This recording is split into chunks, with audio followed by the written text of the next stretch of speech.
8 applications essentielles pour voyager en Chine.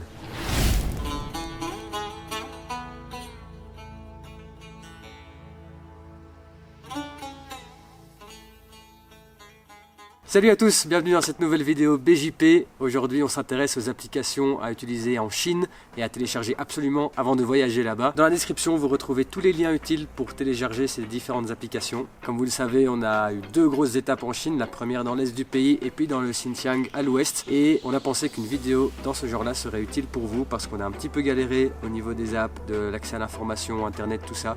Et donc on vous présente ici les essentiels à avoir sur votre smartphone avant de visiter la Chine. Vous le savez, les applications Google, elles sont bannies en Chine. Donc la première application qu'il faut absolument télécharger avant de venir s'appelle Baidu. C'est un peu le Google Maps chinois, on pourrait dire. C'est vraiment super bien fait, il y a des effets 3D, c'est super complet, c'est assez intuitif même si tout est en chinois. Ça c'est une règle générale pour les applications ici. Très utile pour trouver votre chemin dans les grandes mégapoles chinoises parce qu'en plus c'est des vrais labyrinthes parfois. Une grosse diff aussi avec le Google Maps que nous on utilise, c'est qu'il y a plein de fonctionnalités, on en parlera peut-être tout à l'heure. L'une des fonctionnalités que beaucoup de gens utilisent ici, c'est ce qu'on pourrait appeler le Uber Eats chinois.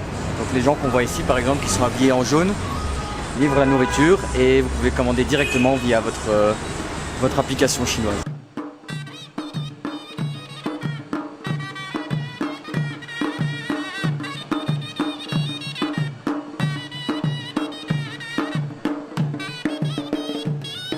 Deuxième application pour la méthode de paiement de référence partout en Chine, c'est Alipay.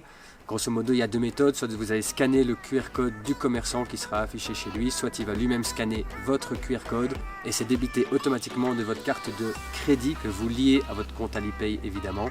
Certains commerçants utilisent même la reconnaissance faciale et là c'est vraiment de la science-fiction. La quatrième application qu'on voulait vous montrer, c'est Didi. Didi en gros c'est le Uber chinois, rien de très spécial, vous voyez qu'il y a plusieurs types de rides. Vous enregistrez votre localisation et il y a un taxi vraiment qui arrive dans la minute, quoi.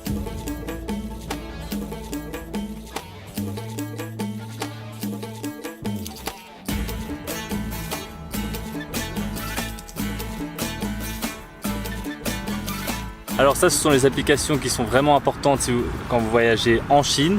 Mais avant ça, il y a plein de préparations pour les logements, pour les trajets aussi, si vous passez de ville en ville, qui sont vraiment importantes.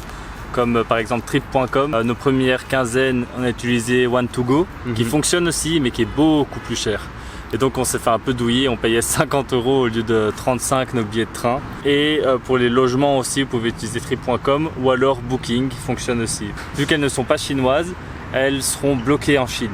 Comment pallier à ça? Soit vous préparez tout quand vous êtes chez vous, bien au chaud, et une fois que vous êtes en Chine, vous avez votre planning qui est déjà fait et vous le respectez scrupuleusement. Soit vous utilisez un VPN. Le VPN qu'on utilise et qui est largement utilisé en Chine, c'est Let's VPN. Gros avantage, c'est que vous pouvez l'utiliser à la semaine. Je crois qu'il coûte 1,99 € par semaine, donc c'est vraiment rien.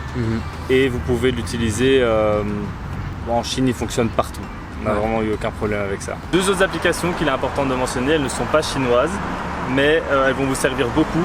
La première, c'est Google Traduction, parce que vous pouvez télécharger les langues chez vous en ligne avant d'arriver en Chine et donc vous n'aurez pas besoin de VPN, tout ça. Vous pouvez utiliser après la traduction chinoise, français, anglais hyper facilement et vous n'aurez aucun problème avec ça. La deuxième application qui est importante, c'est Maps.me.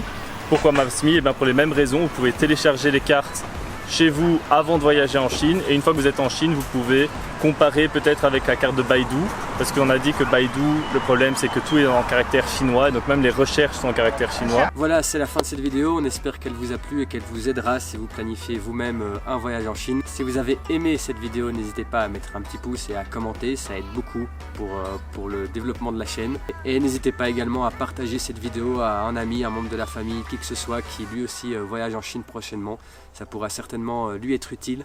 C'est la fin de cette vidéo et on se retrouve très bientôt sur la chaîne YouTube du Big Jump pour d'autres contenus. Ciao ciao!